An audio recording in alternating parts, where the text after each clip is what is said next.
നമസ്കാരം. ഇന്നത്തെ വീഡിയോയിലേക്ക് എല്ലാവർക്കും സ്വാഗതം. ഇന്ന് നമുക്കൊരു കപ്പ ബിരിയാണി തയ്യാറാക്കിയാലോ. ഉപ്പും മഞ്ഞളും ചേർത്ത് നമുക്ക് ഇറച്ചി വേവാൻ വെക്കാം.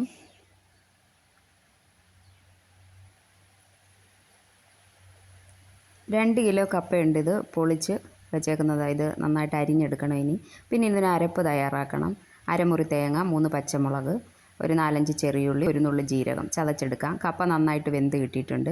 ഒരു ചട്ടി വെച്ചു, വെളിച്ചെണ്ണ ഒഴിച്ചു. അതിനകത്തേക്ക് കടുക്, കറിവേപ്പില, ഉണക്കമുളക്, അതിനുശേഷം നമ്മൾ വെളുത്തുള്ളി ഇട്ടു, ഇഞ്ചി ചേർത്തു. നന്നായിട്ട് ഇളക്കി കൊടുക്കുക. പച്ചമുളക് ചേർത്തു. പച്ചമുളക് വാടി വന്നപ്പം ചെറിയ ഉള്ളി ചേർത്തു. ചെറിയ ഉള്ളിയോടൊപ്പം ഉപ്പ് ചേർത്ത് നന്നായിട്ട് മൂപ്പിച്ചെടുക്കാം.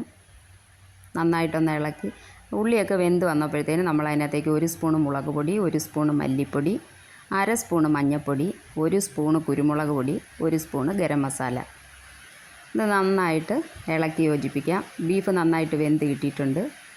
ഇനി ഉള്ളിയിലേക്ക് ചേർത്ത് കൊടുക്കാം.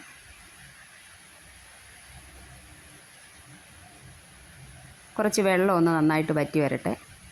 അപ്പോൾ കപ്പ വെന്ത് കിട്ടിയിട്ടുണ്ട്. 2 കിലോ കപ്പയുണ്ട്. ഇത് 1 കിലോ ബീഫും. ഇനി നമ്മൾ ചതച്ച് വെച്ചേക്കുന്ന തേങ്ങ ഇതിനകത്തേക്ക് ചേർത്ത് കൊടുക്കാം.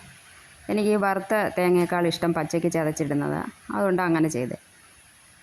ഇപ്പം ബീഫൊക്കെ നന്നായിട്ട് വെന്ത് കപ്പയും ബീഫുമായിട്ട് നന്നായിട്ട് ഇളക്കി വെച്ചിട്ടുണ്ട്. ഒരു 3 മുട്ട എടുത്ത് ചിക്കി പൊരിച്ച് അതിനി ഇതിനകത്തേക്ക് ചേർത്ത് കൊടുക്കുക.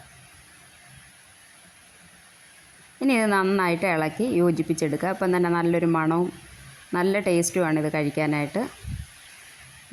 വളരെ ടേസ്റ്റി ആയിട്ടുള്ളൊരു കപ്പ ബിരിയാണിയാണിത്. അപ്പോൾ നിങ്ങളിങ്ങനെ ചെയ്ത് നോക്കിയിട്ടില്ലെങ്കിൽ ചെയ്ത് നോക്ക്, തീർച്ചയായിട്ടും നിങ്ങൾക്ക് ഇഷ്ടപ്പെടും. അപ്പോൾ ഇന്നത്തെ വീഡിയോ ഇത്രയേ ഉള്ളൂ. പുതിയൊരു വീഡിയോയുമായി വീണ്ടും കാണും വരെ ടാറ്റാ.